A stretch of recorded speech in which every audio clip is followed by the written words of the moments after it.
Hello my fellow Warcraft content creators. Welcome back for part 3 of my Warcraft 3 World Editor tutorial series, specifically for Reforged. Okay, so, a couple of things are going to be different. I'm coming back to this channel with some different kinds of gaming content, but before I get to that stuff, I wanted to, of course, contribute to this tutorial series again. And not only that, I wanted to finally make something cool in this engine, with this stuff. So I've actually been cooking for, almost like 4 months straight. 4 months straight, actually working every day. Trust me, I got the time lapses to back it up. I've got a big open world project. I can't make any promises. I can't, because they could turn to sweet little lies in a moment. I can't make any promises about the mechanics of the game. However, at the end of this tutorial, if you're interested, I'm going to go ahead and showcase some of the terrain for you. But without further ado, that's kind of my olive branch for having taken so long to get back to this. No, it will not take you 4 years to render these cinematics. But let's go ahead and let's get started. So I'm going to go ahead and I'm going to give you guys a small, easy, advanced terrain tip that I think I meant to drop in one of the previous videos, but no matter. We have to start a new map here anyways, probably. So anyways, so you're probably looking at a new map. Let's go ahead and let's hit close map. And if it asks you to save, don't. And then we're going to hit new map. Now this is something that I do that's a little bit different from others. It's not that I've never seen this done, it's just that I don't think people do it nearly as often as they should. Basically, change the width and the height to whatever you'd like, change the tile set to whatever you'd like. In my case, I'm going to go with Dalaran, or Dalaran, whatever you prefer. We're making it up. Anyways, it's fate to see. Come on, I mean, So the initial cliff level will, by default, always be 2, and we're going to keep it at that. But we are going to change the initial water level from none to deep water. And you'll see in a moment why I do this. Again, make the map as big as you want. I'm just making it this big for the sake of, performance and tutorial. So, alright, here we are. We got this big, blank space of water. Why on earth would I want to boot my maps up like this? Well, that's so I can do this. So I'm using the raise tool in the terrain, and the circular motion I'm doing is no mistake either. I'm not trying to meme or sound pretentious, but it's the Fibonacci sequence. It's a natural thing that occurs in nature, so if you kind of, in general, when you're doing these hills, start in the middle and spiral out, you'll create these natural thresholds, and if you select your, you'll create these natural hills, and if you select your plateau tool, you can sort of see how these rivers almost feel like they carved themselves out, in a way, through your terrain. And then you can select the largest brush, and then go over this, and you can smooth that out. And then we can get annoyed more. I'm just kidding. Get rid of the grid. And then we can take a look here. You've got, well, I mean, come on. I think you can grasp immediately why I do this. It's because it looks more realistic. Not only that, in an engine where we are working with so, little precious player space, even with the largest map, you're looking at a fraction the size generally of most open world games today. The maps in this can't really get that big. So player space is important. It's really important. And when there is this pathing barrier, so I've pressed P so you can see the pathing. There is this frustrating issue where this always creates a pathing barrier. And it's not that I don't want there to be walls that my units can't get over, and it's not that I don't want there to be water that they can't get through. It's that I want it to be where I decide, and the cliffs just don't let you choose that. And not only that, if you want units to be able to get over this, these ramps just don't. They just don't. I don't know. I don't know, man. I mean, look at this. You're creating a block of unoccupiable space for every block of space that you're trying to create with these walls. It's just not great. It gets clustered at a certain point. So I really prefer this method because your units can walk seamlessly in and out of the water. And if you're worried about the deep water, shallow water functionality of the cliff types and getting the water that way, well, check this out. If I press W, I get rid of the water, you'll notice that the deep water is still impathable. There's a certain ratio, there's a certain point where it becomes impathable. And then if you want it to be impathable but not that deep, you can just select plateau, select that pink spot, and then you can do this. So if you still want this to be a river divide, you know, you can still have it be. You'll notice I got rid of that unit. So it just creates a difference. It's a different way to do it. Not only that, you can pair it with this terrain method. I mean, there's no reason that you can't just do both. I understand, you know, in real life, you know, rocky shores, cliffs alongside oceans is not, you know, impossible. So you could just have both. Now, there is one thing, though. There is one issue that different cliff types and this terrain building method can cause. Say that I build these, and then I get rid of them, and that happens. Okay, well now I can't get rid of these. What's going on? There's another frustrating thing that happens when this occurs. If you try to put water back through here, that spot with that old cliff type will do this with the water. So if this has been happening to you, here's the way that I fix it. I just copy paste a section at a time this water back in. Now this is assuming you're willing to commit to this terrain method. Obviously I commit to it. So if something is junking it up, then I'm gonna go through, and you can get larger sections and get rid of it.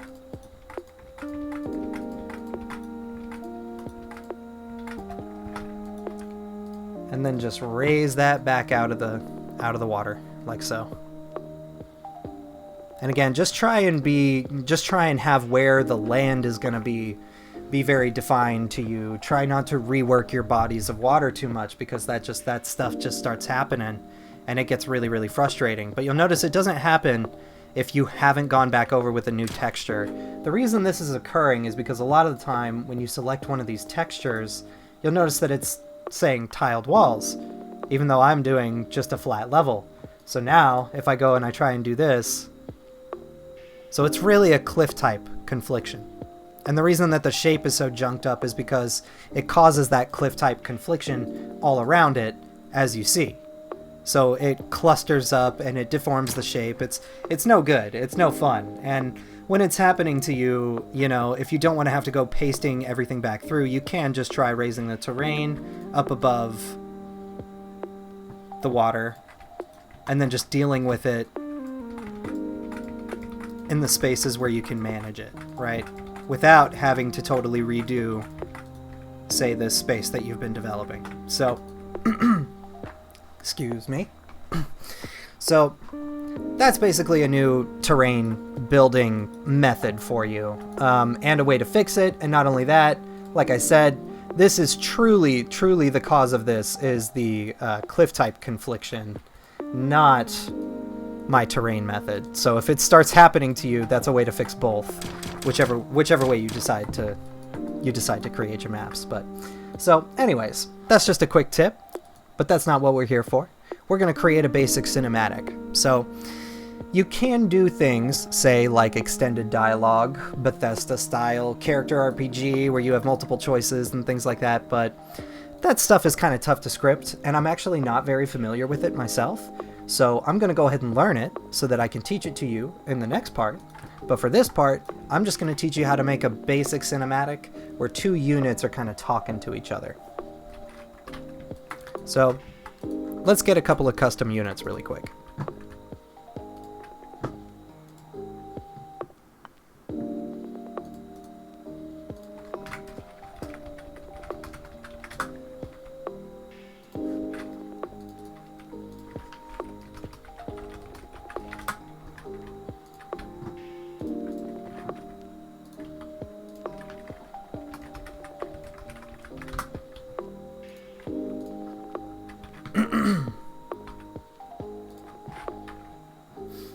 Okay, so right here, we're going to go ahead and we're going to make it so that this guy, no matter which unit he is owned by, he's green. And I'm going to change his tint while we're at it, so that he's really green. We're going to place this unit right here. And he's going to be looking out to the ocean. And he loves green, so we're going to put some grass around him.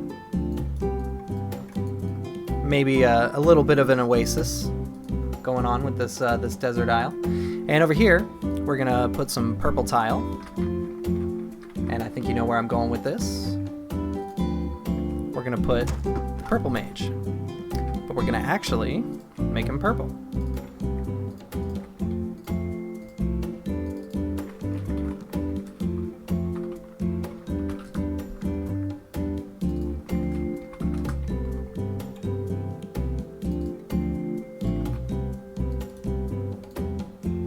Okay, so we've got our purple mage and we've got our green mage. I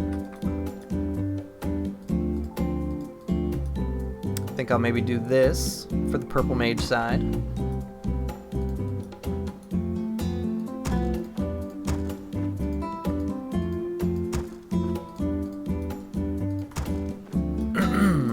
Just adding some general props. And just in case you're wondering what's up with the, why is it showing old and new? Well, it's not supposed to be showing any of the new models, but I have it set to the old models for the sake of performance. And so it's just, this is, I don't know what it's doing. I don't know. But I am going to show you the cinematic and Reforged graphics. Don't worry about that. So I'm just placing these so that there's, I don't know, vaguely, generally purple stuff over there. You know? Maybe we can get some, where's that,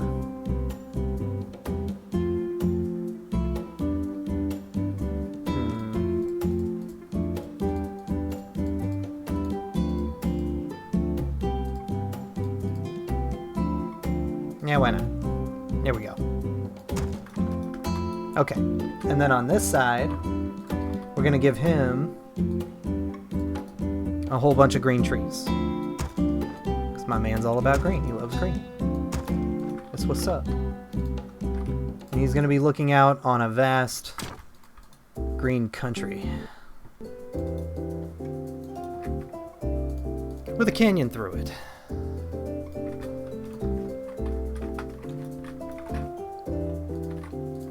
Now, one of the other neat things about the ability provided by this terrain method is you can stack to the maximum ceiling. Since you set it to a cliff type of 2, that's an initial level, but then you set it to deep water, it technically starts at 0. So any terrain that you're developing up from that deep water is from the base level. I like to just call that the ocean level, and I think you can see why. But anyways, I'm gonna really put this up and put some mountains up behind it.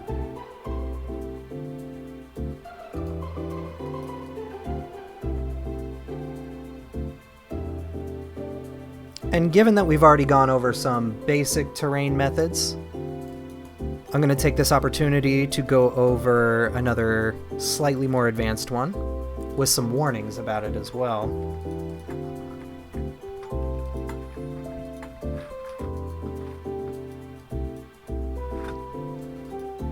So, excuse me, we're going to talk about custom terrain. So if you go into Advanced, you'll find Modify Tile Set.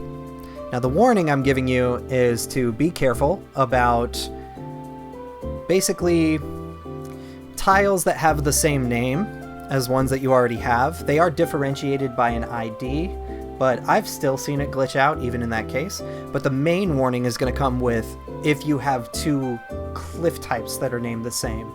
Because say I want to add snow to this for these mountains. So I'm going to go with Lordaeron Winter. Well, check this out. You see this cliff texture space used? It says 2. Well, if I add snow, you'll notice that now there's a third cliff type. So this is okay. It's adding the snow cliff type, and I actually do want that for these mountains. But say that I tried to add, you know, cityscapes square tiles. You'll notice that that goes up to 4. So watch this cliff texture space, because guess what? These will conflict with each other.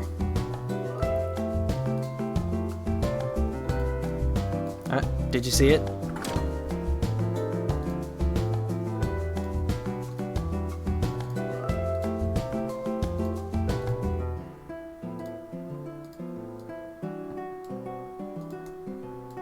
There we go. See that? That will just happen to you, and you'll be like, and it's like happening down here too, and it's like it totally screws it up. It junks it up. It's no good. So that's why I give you that warning. Watch out for cliff types that are named the same as another cliff type, because look, now you can't get rid of it. Look at that. And I'm just kidding. You actually can get rid of it.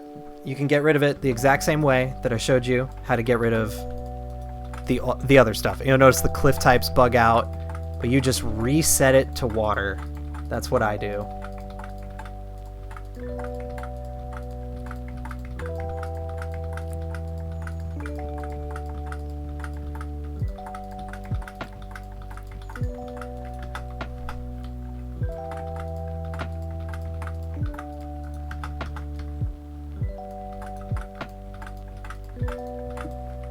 So it's very frustrating, and in some cases, if it's messing with a building or a city or something you've already put a lot of work into, you may have to get down to the block by block level, where you just do it one by one.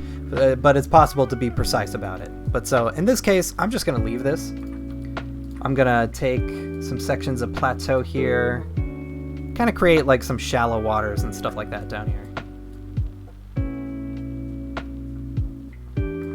I'm going to go into doodads. I'm going to go into environment. I'm going to add some plant life. I'm going to go into village, because village has this river rushes. And this can be nice to use if you're not feeling like customizing a whole bunch right now, just because it has these variations, and you can just put that in water. Then we'll add some rocks.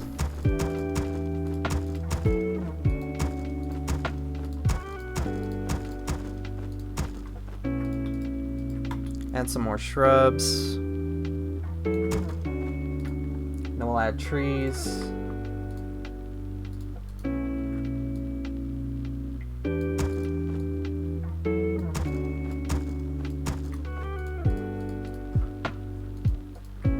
And what's cool about these rock chunks, you can actually, these are targetable, since they're placeable out of the excuse me. What did I just say? Placeable out of the trees and destructibles. These are actually targetable rocks. And you can actually, they do this slant that can actually really be useful in a cinematic context. But you'll have to make them non-targetable. Otherwise, when you start to play the game, they'll just be kind of frustrating to deal with, you know? You'll be trying to click on an area for your unit to move, and they'll be constantly going to break these big rocks. But I'm going to use them here anyways.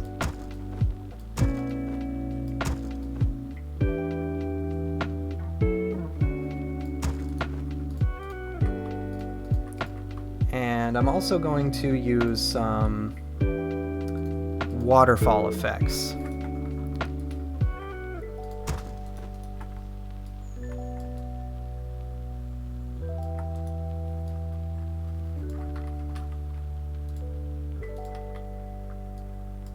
So I'm going to plateau this area that the waterfall is coming from and kind of dig it in like this.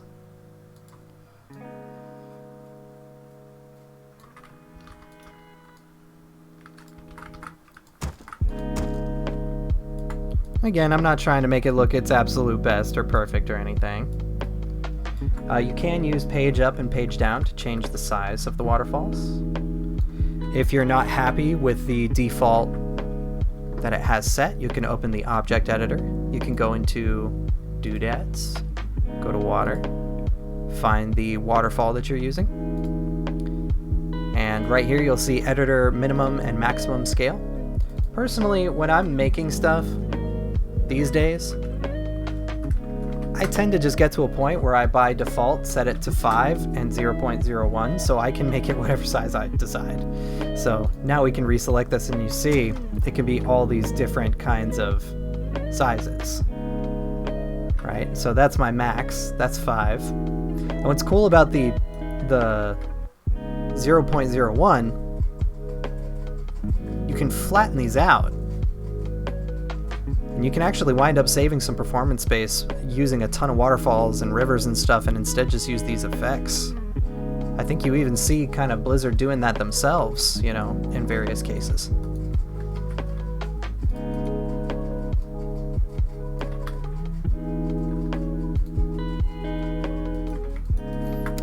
Okay, so we got a kind of jumbled looking green landscape over here that this dude is clearly all about. Let's back him up a little bit. Let's give him some trim grass here.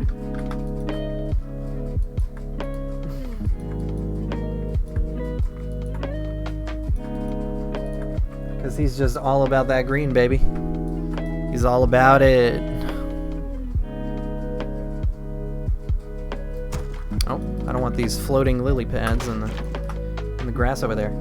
Oh, you know what? While we're here, if you want to simulate wind, you actually can take some of these water environmental things, like say like where's like their seaweed. See? If you just place it on land, it just kind of looks like a windy grass object. So you could just use that for that, by the way. I've had that idea.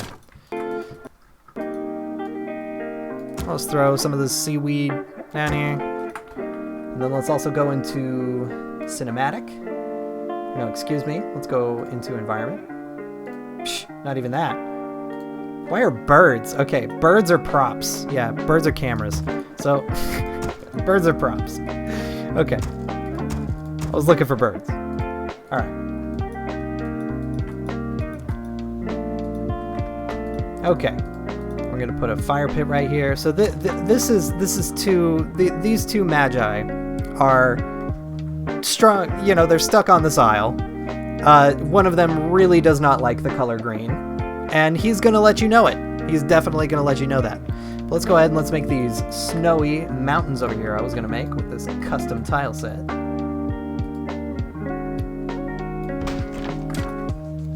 It's a bit much.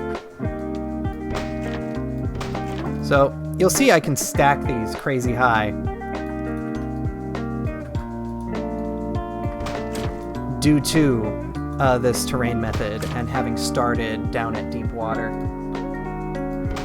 So you can stack them pretty high. And I personally like to just kind of jumble them a little bit. You know, mountains are jumbled. Put that down a little bit. And if this crazy top looks like too much to you, you can smooth it out this way. Maybe reduce some of these props now since they've been lifted up high out of the water.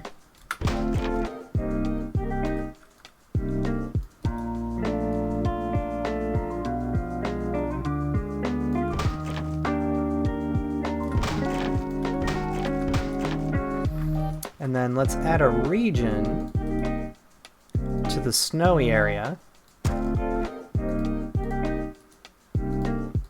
We'll call this region snow. And for this one, I'm going to add a weather effect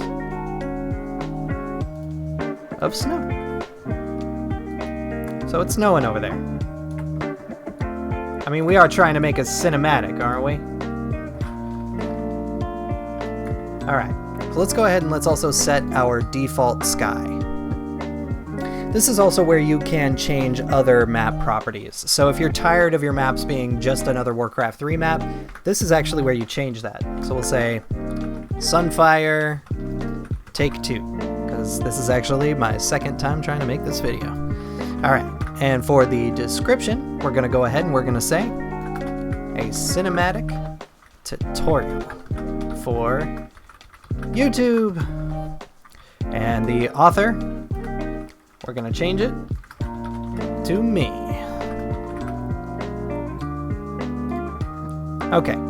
This is also where you can, say, set a global weather environment if you want it to be constantly raining throughout the entire map space, if you want it to be windy, foggy.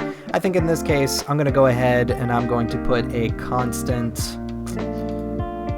light wind. Let's see how this looks. Yeah, I like that. That's all right. We're just going to have that be there, basically, the whole time. Okay.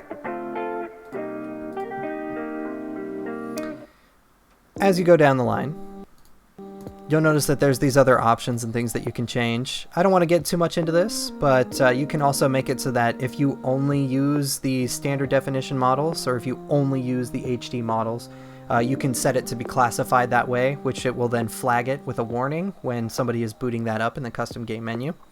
We're going to go ahead and keep this open. It's going to be for everybody. We're going to go to loading screen, and here you can change a couple of other things. If you don't want that, test boot up screen anymore, you have access to all of the loading screens as they are in here. We'll go ahead and we'll just pick a random one. I'll just go with this undead one, and I'll say Sunfire Spawns Tutorial. And the subtitle will be For the YouTubes. And then there would be a description. Now, ordinarily, if you were playing if you were playing an actual Blizzard-produced campaign, the way it would read is basically between levels and stuff. You would have this description that would be like, Arthas, now knowing that he can find the blade, goes to Northrend, and it would show the map and have that whole description, right? So this is an opportunity to write anything you want, any kind of extended description. But in this case, I'm just going to keep it simple, and I'm going to say, this is a generic fantasy intermission description. Lol. Okay.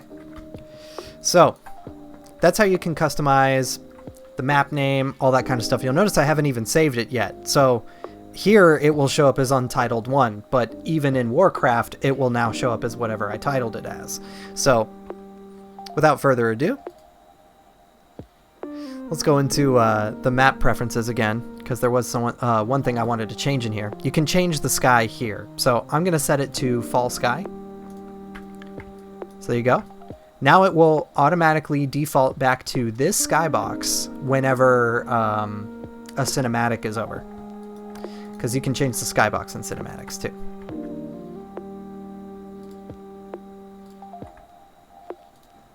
Excuse me, didn't mean to open that.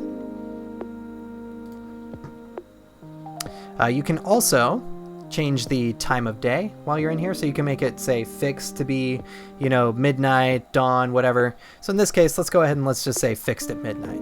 So it's always nighttime. So we've got quite the scene going on here.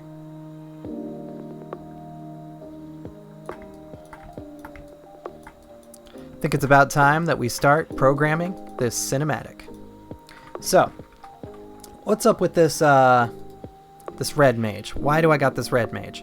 Well, this red mage is here so that I can give you a in-game way of starting a cinematic.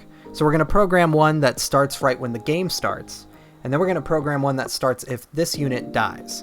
And as a matter of fact, we're going to want to make killing him very, very easy so that he goes down quick. So I'm going to go into stats, and we're going to go to hit points maximum. We're just going to give him 1 hit point, so he'll die very, very fast, even though this is technically a support class. I don't have to go tweak their damage now. Okay, so it's the final boss of the trigger editor. It's the final boss of Warcraft 3 World Editor in general. It's this. It's the melee initialization. How do we beat this final boss? We delete it. And then we create a new action. And this one is going to be intro cinematic. So this one will start on map initialization, which is default. So that's going to be the event that starts this cinematic. We're going to have it turn on cinematic mode.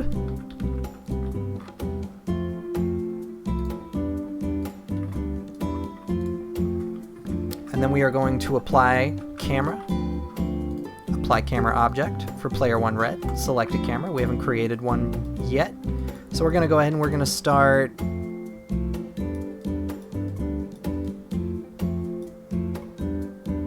We'll start here.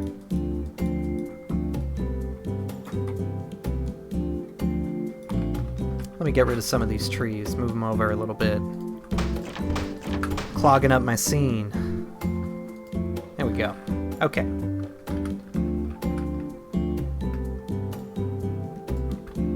Go ahead and create a camera here.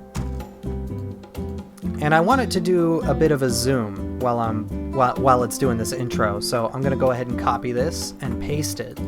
Double click it. I'm going to open up the camera, select a camera. As I go through the workflow, this is just how I create cameras. So we're going to have it kind of do this. It's going to move in and kind of arc up a little bit. So we're going to hit create camera. Then we're going to have it pan to that other camera over the course of 5 seconds. We're also going to program a fade in. So you'll want to go to cinematic, fade filter. Now, if you do fade out and back in, basically this is always going to set it to, it will be at its peak fade out at half of whatever the time that you set here. So that's how that one works. If you want to have a fade in or a fade out that are isolated and that have separate timing, then you want to do this. You want to go in here and you want to hit fade in. So this is just going to start it black, right? Well, actually technically white, but we're going to set it to black. So it's just going to start it black, and then it's going to fade in over those 5 seconds. So we'll kind of have this camera be set, this fade in will start, the cinematic mode will begin. Now we want a wait action.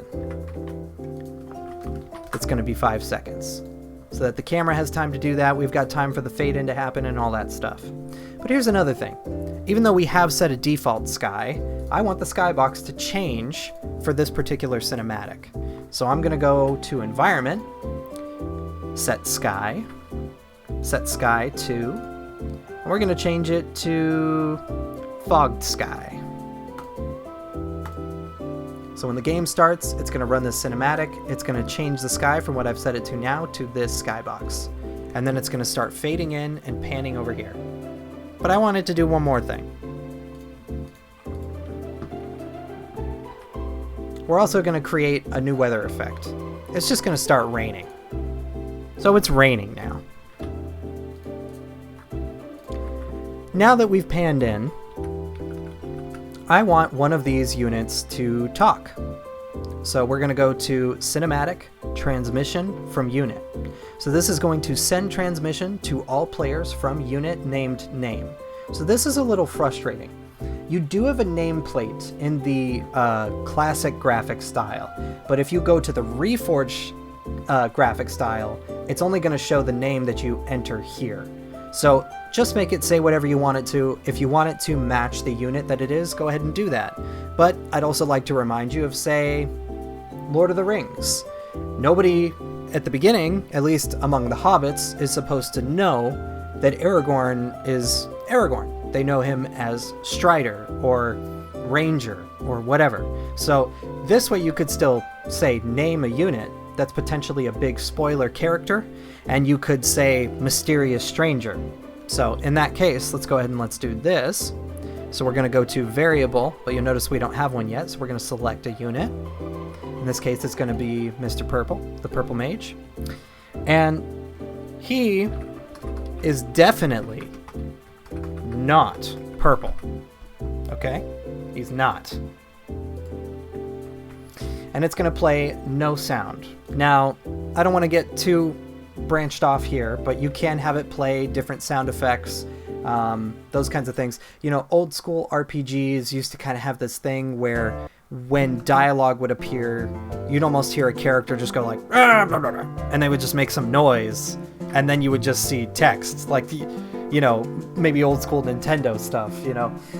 So you could sort of get away with that in this, but it's also a way that you could, through the variables, provide voice dialogue and even your own music.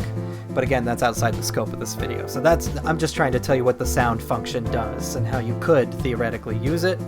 In this case, we're just going to go with text. So Purple Mage, named definitely not Purple, is going to say, you know. And then we're going to have this modify duration, add how many seconds. So don't worry about add, don't customize that for the time being. We're just going to say 3 seconds. So that's how long this message is going to appear after that wait timer.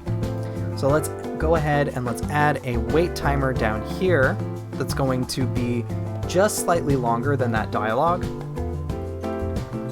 I do this because it tends to just kind of glitch out a little bit less, it would seem, if I program it this way. So he's going to say, you know, and we're going to wait for a few seconds. And then it's going to cut to a new camera angle. And I want it to cut, not fade. So we're going to keep that apply that camera over 0 seconds.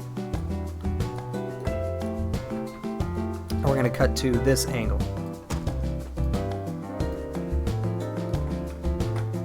I'm going to copy and paste this transmission so that I can just open it up and it's the same name. It's the same, well, it's the same unit, same name. And then I can just change the text and the time. And he's going to say, I hate green. And it's going to be 2 seconds. So we're going to put one in that waits for 2 seconds. And I'm not changing the camera angle, so that's why. And then there's going to be a new dialogue from him right here. Actually, you know what? No, I do want to pause here. So we're going to go with 2.10. Copy the camera object and paste the camera. And now we're going to cut to this wide shot like this. And I want the purple one to turn around and look at the green one. So we're going to go into unit, make unit face unit. So we're going to make Purple Mage face, select a unit, Green Mage, over about 1 second. So he'll do it kind of quick. So he's going to turn around and he's going to look at the Green Mage. And after 1 second,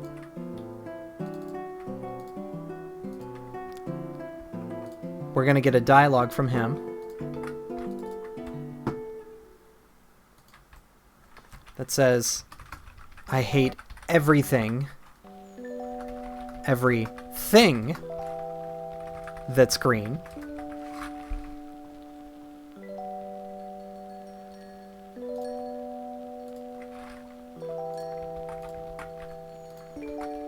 And then it's going to cut closer on his face.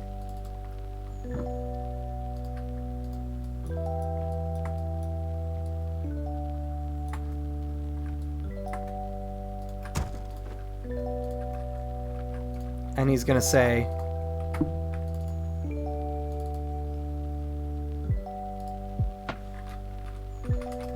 and I hate you. I don't, by the way. He does. I don't. And then we're just going to cut to a wide shot while he's staring at the Green Mage and all the green stuff.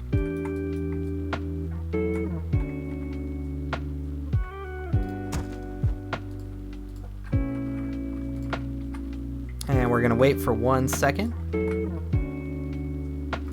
And then we're going to have the green mage turn and look at the purple mage even slower. So we're going to have green mage face purple mage over the course of 4 seconds. And we're going to wait for those 4 seconds. And then we're going to cut back in on the mage, the green mage. We're going to cut in close on him with the fire like that. No, that's good. That's good for what's coming.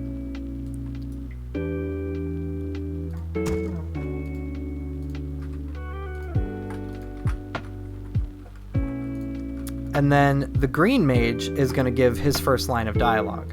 So we'll copy this transmission, paste it, but we got to change all this stuff.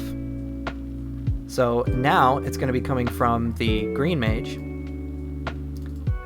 And he's not ashamed of his identity. He's not hiding anything. So he's just green mage.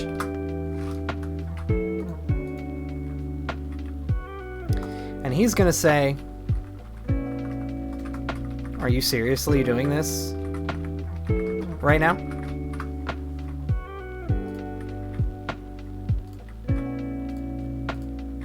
Over the course of 3 seconds.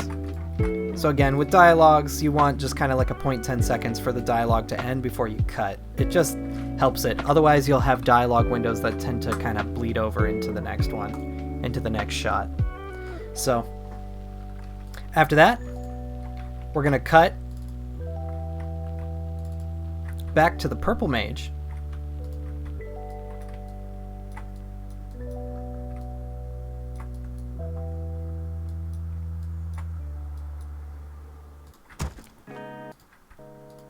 And he's just going to say, so we'll copy the purple mage one. He's just going to say, "I'm not scared of you."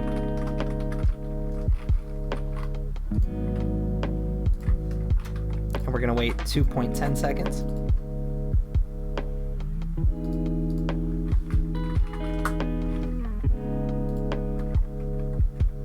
And then we're going to cut back to a wide shot.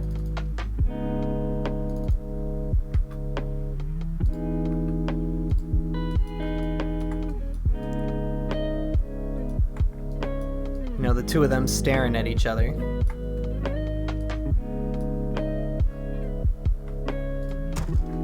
And I want it to be doing a slight zoom. So I'm going to copy and paste this. Double click this, select a new camera. We're going to be zooming in slightly. I'm going to make it do that over the course of about 6 seconds. So we're going to wait for 6 seconds.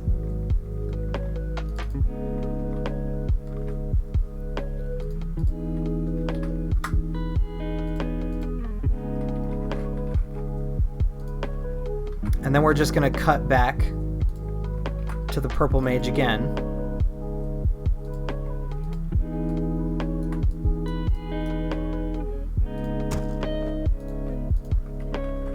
And he's going to be like,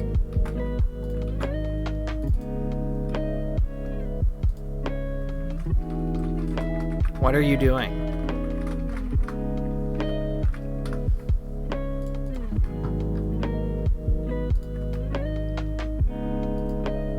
And I want it to be kind of quick. We're getting kind of slapsticky here. So he's going to say, "What are you doing?" It's only going to last for like 1 second. So we'll make this last for 1.1.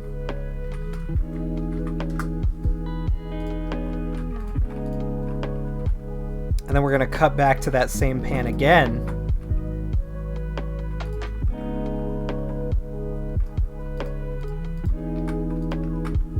And this time, the camera is going to be shaking.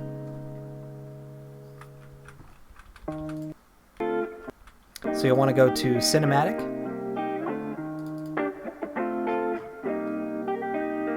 Or actually, it might be in camera. Yeah, okay. Excuse me. So it's going to be in camera, shake camera for player 1 red with a magnitude. I don't want it to be that ridiculous.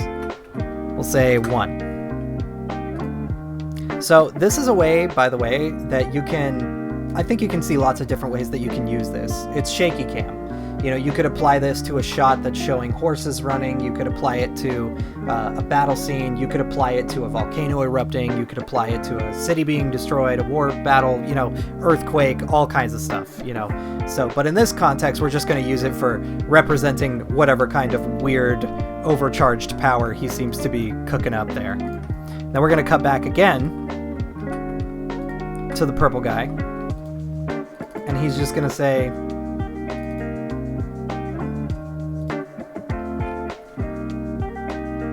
you can't.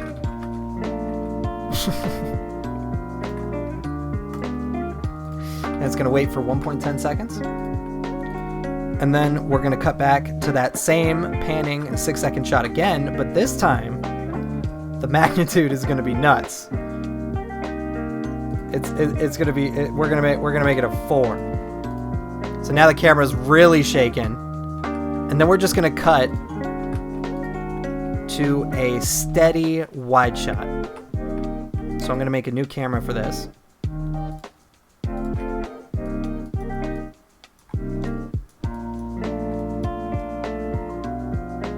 We're just going to cut to this.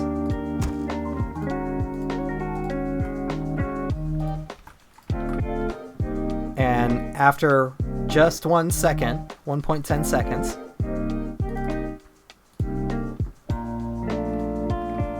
the purple one is gonna he's gonna explode. I guess I should give a warning here. It may be a little gruesome. So he's just gonna explode, and we're just gonna see that, okay? And then the cinematic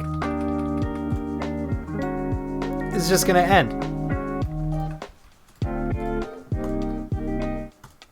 So I'd like to remind you, if you say you have something like a camera action that is locking your camera to one unit or anything like that, you will have to resume that action here.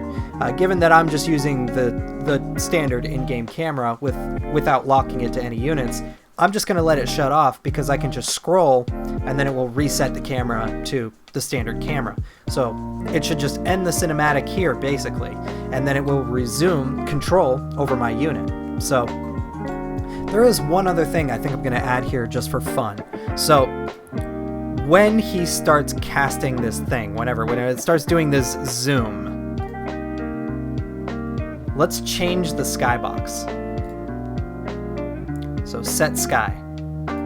Let's go ahead and let's set it to the outland sky. And then when the cinematic ends, it should just set it back to our default sky. But for the moment, for the last moments of this cinematic, that's kind of what I wanted to do. So it's like he's calling upon some kind of real cataclysmic forces that is way beyond this purple mage's understanding. You have no idea. I mean, you should not have been trashing green. Trashing green to the wrong mage, dude. Wrong mage. Okay, so after that happens,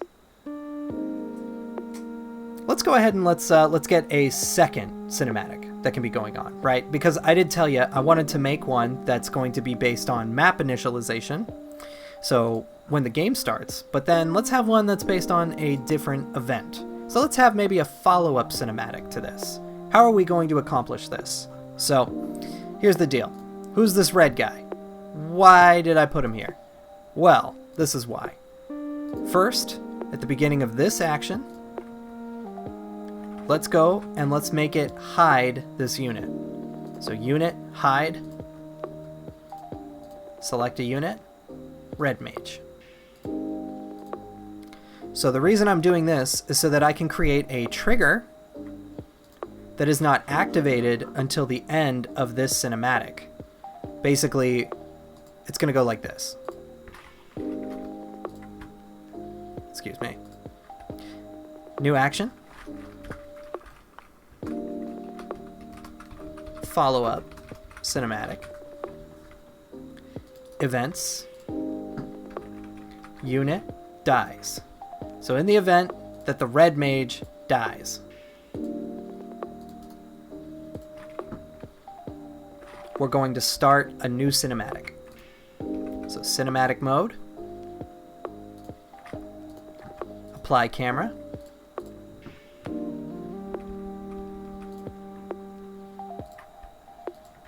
select camera,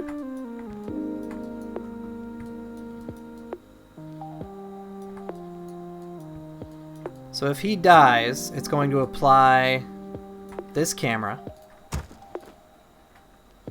instantly, and we're going to get, excuse me, new action. We're going to get a line of dialogue.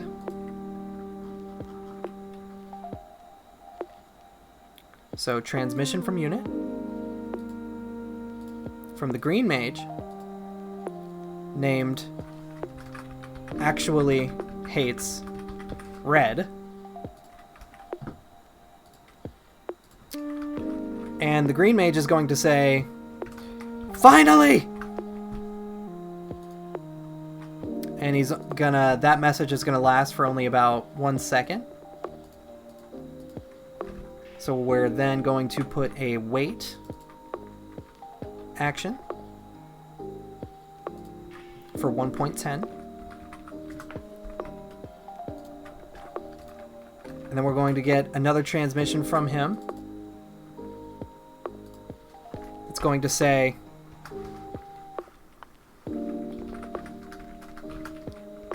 "The two most atrocious."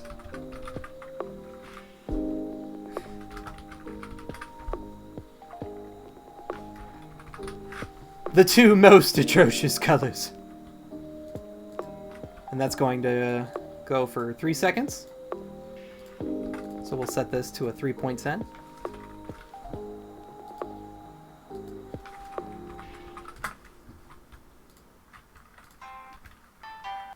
And then we're going to get a cut.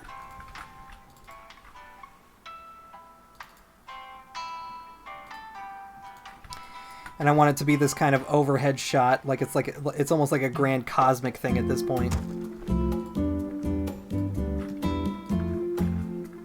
I'm going to copy this one since it's shorter. And he's just going to say,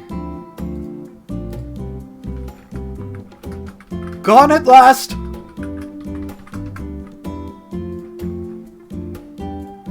And then we will cut back down to him.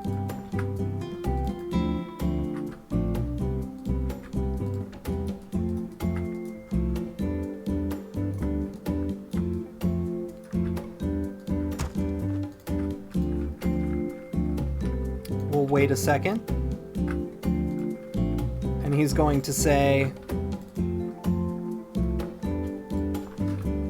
"I see a future that is only green."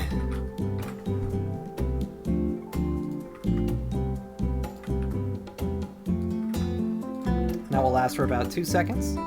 So I'll make this 2.10 so the dialogue has time to finish. And then this cinematic will end.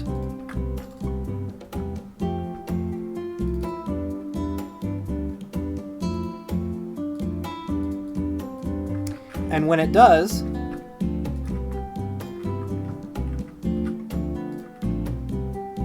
it's going to turn this guy green. So we've got a permanent world change going on here too. This is a player choice now. Okay, so at the end of this cinematic, we need it to unhide that unit. So it hides him here at the beginning of this, but I want it to unhide this unit when this cinematic ends. So we'll hit unhide, red mage. So he'll show up, and with him showing up, killing him now gives us access to this cinematic.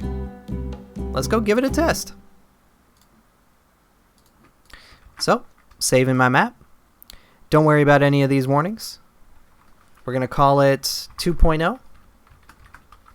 YouTube test, because like I said, I already tried to make this earlier. Now we're going to go ahead and we're going to hit that test function. So I'm going to let you know right now, if the test isn't working, just try booting up your map in Warcraft Reforged itself. So save the game, and then close the world editor, open Reforged, find your map, and then open it that way, and see if it really is, you know, just a game crashing thing, or if it boots up fine that way. It should boot up fine that way, and also then you can view it with the Reforged graphics. So here we're going to run the test function. If it boots up, it should show it first with these models and these effects and stuff, and then after that I'll go boot it up in game, and we can see it with the Reforged models. Alright, so let's give this a shot. Alright, so you can see here it chose the loading screen that I wanted. It says Sunfire Spawns tutorial for the YouTubes. This is a generic fantasy intermission description, lol. So I'll go ahead and click, and it should start this cinematic.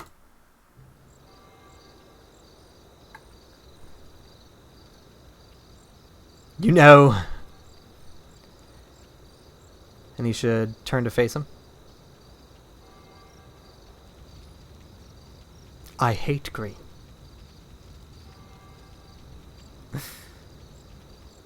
Here he goes. He looks at him. I hate everything that's green. And I hate you.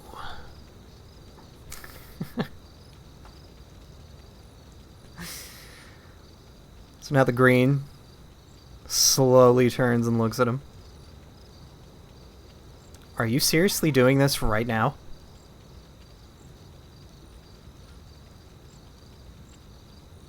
I'm not scared of you.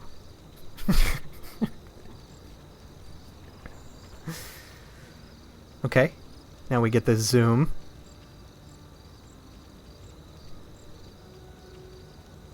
What are you doing? More intense zoom. Sky is red. You can't!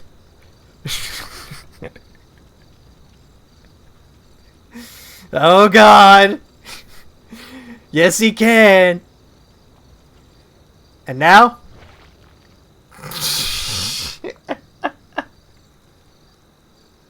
So it looks like I forgot to put in a stop shaking. So let's go do that really quick.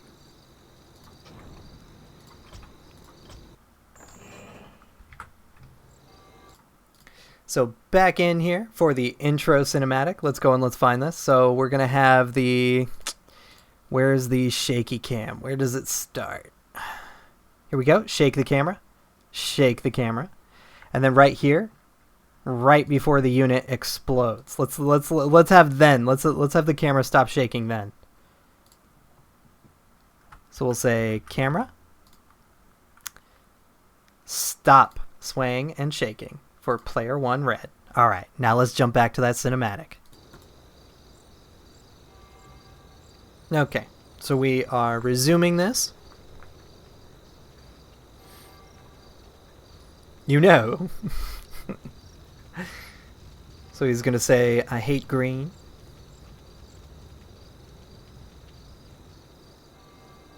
Turns and looks at him. I hate everything that's green.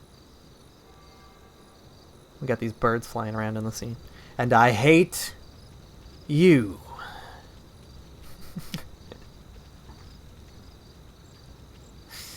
Okay, green. The menacing slow turn. Are you seriously doing this right now? Like, we're stuck on this island. You can't hang with a color that... I'm not scared of you. Okay, so now I should do my shaky cam. Excuse me. I love that this music starts. What are you doing? Oh god. You can't. Okay, wait. Wait. Wait.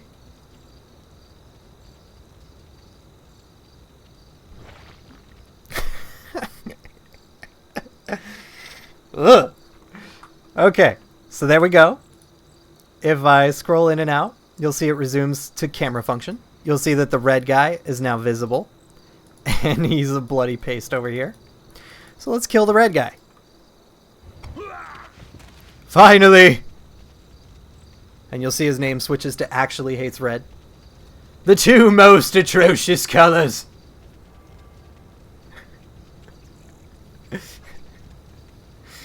God at last.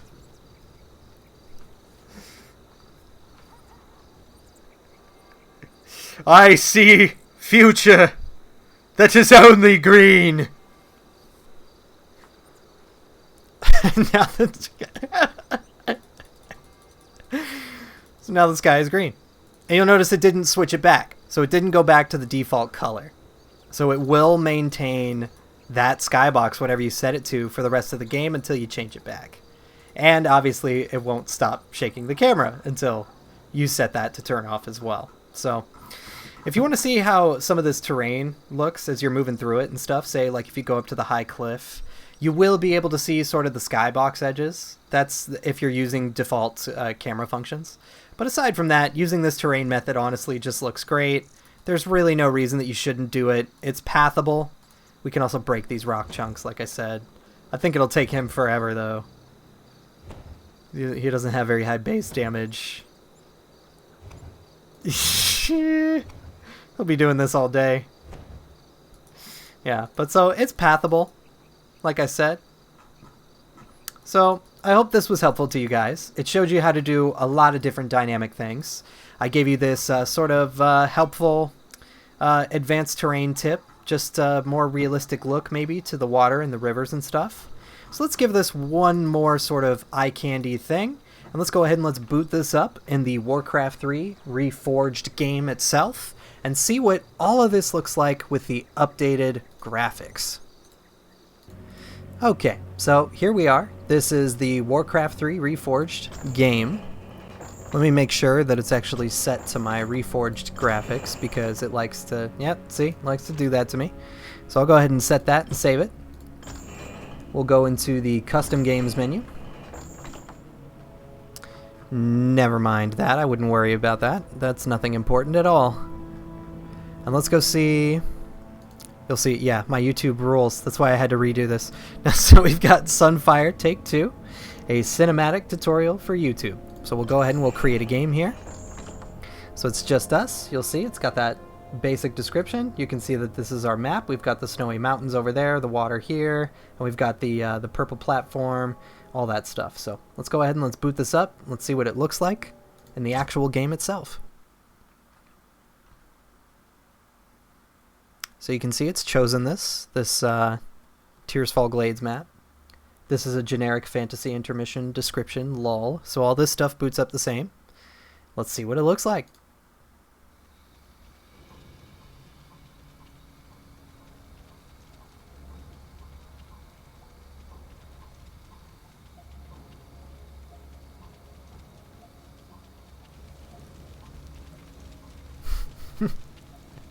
I hate green. And he flips his hair. Remastered graphics has sass. Oh, okay. Alright. So see, this is a problem with the difference between the graphics. I couldn't see that that tree was going to be cutting in. There we go. And I hate you.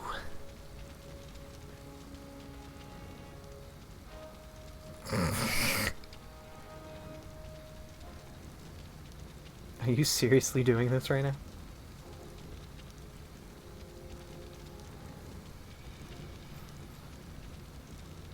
I'm not scared of you.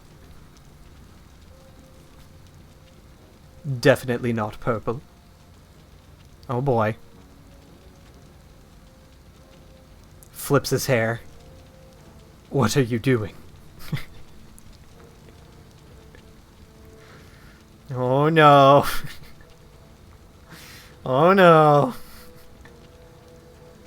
You can't.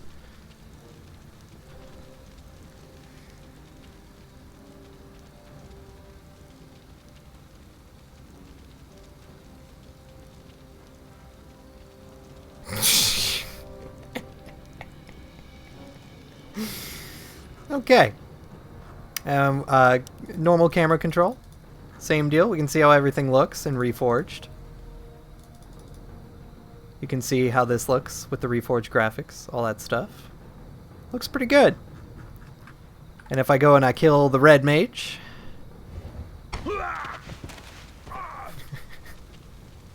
Finally. The two most atrocious colors.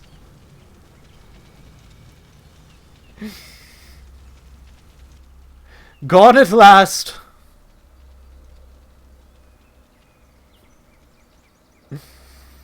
I see future that is only green.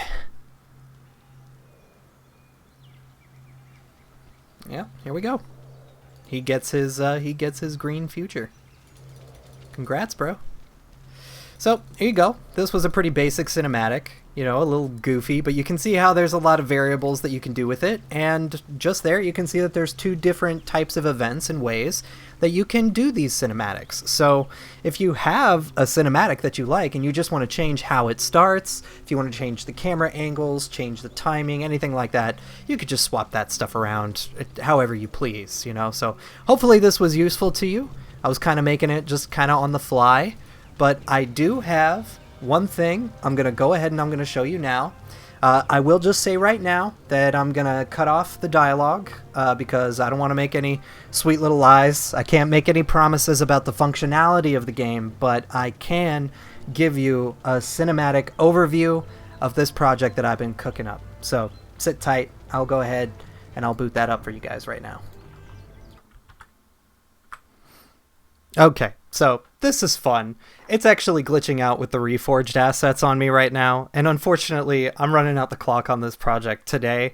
So I'll tell you what, I'm just gonna let the standard the standard definition version of this run, and at the end of this, I'm gonna go ahead. This is my end screen. That's what's up. This is my YouTube end screen. So I'm gonna go ahead and I'm just gonna put a link here where you can go look at the Reforged version of this thing that I've been working on. I mean, this is kind of fun. You do get to see both, sort of the old school style versus, you know, the updated graphics, but yeah, anyways, this stuff isn't going to work until I give my system a restart, and I probably try to boot the game up in gaming mode. So, unfortunately, this is what we got to do. I got to get this video done. It's got to happen. I'm already running out the clock anyways. It's like an hour long, this video. So, anyway, you know, so this is a big city. You're going to get to do a lot of cool stuff here. Again, I don't want to fill you in on too many mechanics because I'm still figuring out how the whole thing is going to play out mechanically. Here's some farmlands. There's kind of a monarchy. You know, they sort of tax these lands. This is one of their keeps right here where, you know, they keep some people. Here's one of the starting areas for the game. So you can see that there's some units here. There's some stuff to do. All that kind of stuff. And you'll notice it's still, like I said, using some of the updated models, but like a I don't know, like a lower resolution version of them, I suppose, you know? So, lots of different biomes. I want there to be lots of cool stuff to do. Lots of secrets to uncover. I actually had to double the render distance in order to make these cinematics even possible, because it kept cutting off and fading things out. And even when I tried to override it to make it further than it already is, that seems to be the max I can get, which is about vanilla WoW-ish levels of render distance, which is enough for me. You know, this is just a fun little project, so it's alright. But you can see I've got lots of different castles. To each of them, there is a stone color, then a facade color, so that every single one of the castles is actually different. I start all of the assets from scratch, so lots of very different looking castles. They're super unfinished too, you know. All this stuff is kind of growing and changing over time. I'm learning more too, of course. You know, I have to in order to evolve this product. Pfft, it's not a product. I can't sell this. This project. In order to evolve this project into what I really want it to be. So right about here, it's going to say end of demo. You know, just sort of end of cinematic. And alright. There we go. So I'll go ahead, give my system a restart, and I'll make a separate video that's the remastered graphics for this whole sort of cinematic. And I hope this video was useful to you guys. Thanks so much to everybody who's like subscribed to this channel and stuff recently. I didn't expect anybody to really watch this tutorial series. I thought when I made this stuff it would just go to the wall. So, you know, here I am. We're going to keep making it. We're going to come back with the next part soon. And here's a little bit of a standard definition, old school unit model glimpse at what I've been cooking up for a few months. So anyways, hope you guys like this, and I'll see you in the next part.